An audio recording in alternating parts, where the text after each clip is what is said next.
Hi, came to MSU. So before I begin, I would like to make a little request. Could you please follow me in doing a little activity? Could you please place 2 fingers of your one hand over the wrist of the other?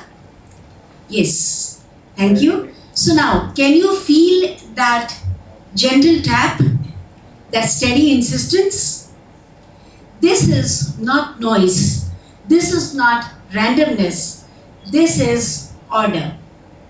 So, this is a rhythm that existed even before language, logic, any deadlines, protocols, appraisal reports. This is called heartbeat. So here we are feeling the heart pulsations. I would not elaborate in details, doctors know that. So, okay. When was the last time you listened to this, even before any algorithm telling you who to become, what to choose, what to chase, and what success looks like, and when you were truly allowed to feel enough? Think about it. So hello, this is Dr. Nina Apra. I'm an anesthesiologist, and today is my birthday. Thank you. So now, we live in a world obsessed with optimization. We have learned to optimize even our meals, our mornings, our emotions, and even grief. We are obsessed with faster careers, smarter machines, sharper productivity tools, filtered happiness, curated identities. But down the line, we forgot that if progress without inner harmony would appear like a sophisticated chaos, what would the world look like? We have taught ourselves that appraisals and happiness come from likes, visibility, virality, matrices, but we were never truly aware that inner harmony is most important. I ask this question as a doctor, as an anesthesiologist, and not as a philosopher. So let me tell you, I live in a world that is at an exact intersection of humanity and machines. In my world, ventilators breathe for people, monitors beep, algorithms calculate the exact doses of the drugs, and the infusion pumps deliver exact micro doses of the drug with terrific precision. But despite of all this, the most critical moment in our life is almost always silent. You know, when a patient on a ventilator is crashing, what we look at first? We don't look at the reports or the dashboard or the monitors that is thoroughly adorned with colorful readings. We look at this rhythm, that heartbeat, because a single irregular rhythm can tell you 100 stories than 100 parameters, 100 perfect parameters. Okay? So there were moments in my life where I have seen machines working perfectly because they were doing their work, they were designed to, but underneath, humanity was breaking apart silently. And these times have taught me another important learning is that the body never tells lies. But then we have become great at ignoring this fact. We have become very good at managing our lives, but terrible at feeling lives. Yes, really terrible at that. So now, let us get up for a little activity. Okay, no apps required, no performance I'll ask. Can we just breathe in at the count of 4 and hold at the count of 4 and then exhale at the count of 4? Can we do it now? Yes, let us do it. 3, 4. Hold. 2, 3, 4. Exhale. 2, 3, 4. So now, this was not meditation, and this is not a mindfulness training either. The peace that you just felt is called self-awareness, and this is the beginning of SYNTOPIA. I'm here to talk on SYNTOPIA, not as a buzzword or a future theory or a technological promise, but as a return home. Because when your body and your mind, heart and soul are aligned, in my world, SYNTOPIA begins. So there was a time I was performing very well, at least on the papers. I was showing up, I was growing, I was soaring. But then underneath, I was unwell, disconnected, and not aligned. My body whispered first, I ignored, then it spoke louder, I faltered. Finally, my body screamed.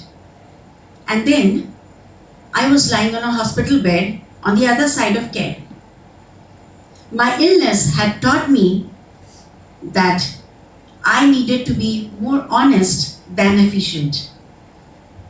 And there I realized that I was in alignment with the systems, with my job, but not with myself. Actually not. When I healed, I returned to work even more aligned. Now, let me take you back to the COVID times. Terrible times, you all will agree. We never thought that those days, those golden days, the better days would come back. But yes, they came back. So then, our hospital was turned into a COVID care center, and me as an anesthesiologist was in charge of that COVID care center. I was at the hospital day in and out for some 2 months. There, the machines were doing good. Oxygen supply and demand was controlled. The care was perfect. Yet, we could see that many patients were sinking and dying. Not because only because of the disease or the wrong treatment, but they were dying because of isolation and panic. So there was a night I observed a patient was sinking. Her oxygen saturation was deteriorating. The drugs were right, the parameters on the monitors were right, but she was collapsing, she was panicking. I just moved to her. I held her hand with my gloved hands, sat with her for a while, and then you can say a magic happened.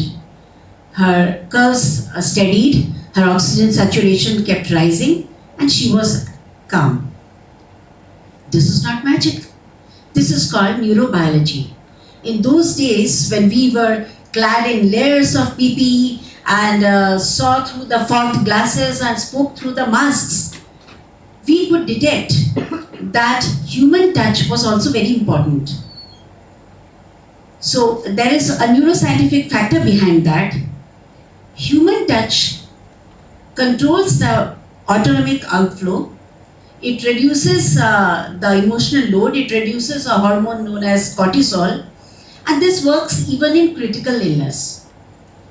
No machine has so far been devised that can replace human touch.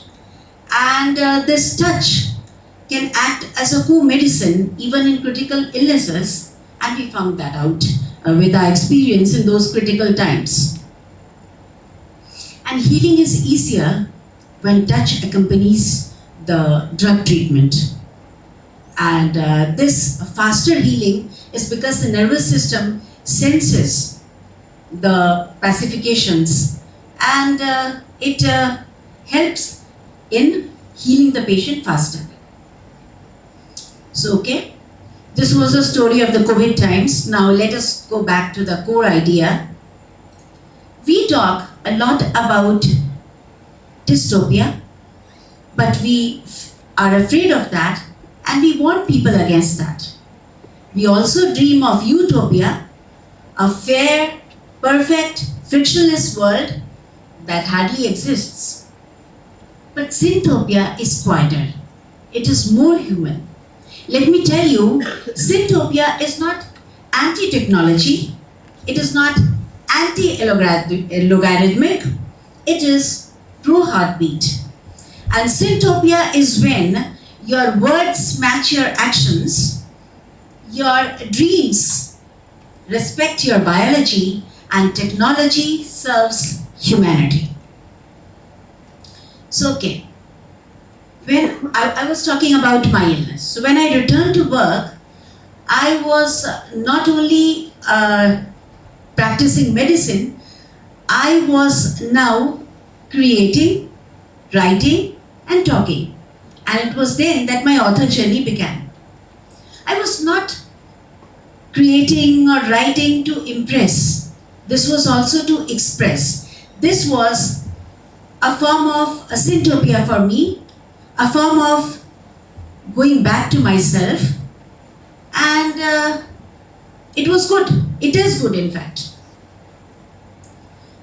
Then there were people who would think that if I was writing and if I was talking on the stages and traveling a lot, means I was not practicing as a doctor well, or I was not giving a lot of time to my profession. I don't think they were right, and I did not go ahead justifying myself, because I was aware of the syntopia and I was balancing the two roles. Okay? So yes, talking about my author journey, initially when I began writing, I had no strategies. I had only tremors. I knew my body carried stories that my profession did not allow time for. But then I was writing between duties, between exhaustion, between self-doubts. And over time, as I wrote, I continued to write and I continued to talk on stages. I realized that more clarity and more purity was coming in my words, thoughts, and actions. Some of the compliments that I got from people who read or listened to me was like, it resonates deeply, or I can relate to this, and even I want to come up to the stages or take up to the pages to tell my stories. So these were some simple lines that motivated me and continue to motivate me.